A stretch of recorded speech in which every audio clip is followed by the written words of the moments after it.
जंगली शेरों ने मिलकर एक गधे का शिकार किया, लेकिन उनमें से एक शेर ने कहा, इसे मारो मत, मेरे पास इसको लेकर एक बेहतरीन योजना है।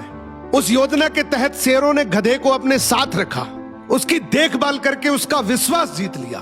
फिर एक दिन उसे वापस गधों के समाज में भेज दिया, पर इस बार वो गधा एक गधे की तरह नहीं, बल्कि वो एक शेर के समान गधों का राजा बनकर वापस आया था, जिसके पीछे सभी शेरों का साथ था। इसलिए बाकी सारे गधे इससे डरने लगे और उसके खिलाफ बोलने से कतराने लगे।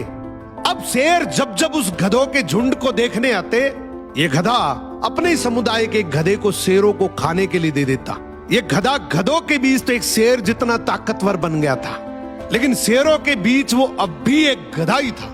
ये अपने जैसों पर तो राज करता था, लेकिन ये एक ऐसी ताकत से जुड़ा हुआ था जिससे वो बचकर भाग नहीं सकता था।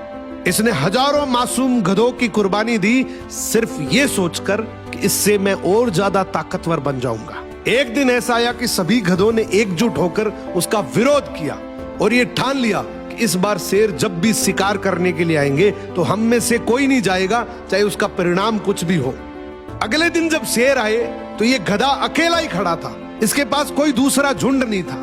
तो गधे ने शेरों से विनम्रता से कहा कि देखो साहब, मेरा खौफ अब खत्म हो गया, मेरी कोई बात नहीं मान रहा अब। तो शेरों ने डिसाइड किया कि चलो अब तू किसी काम का नहीं है तो तू ही साथ चल ले, आज का हमारा भोजन तू ही बनेगा।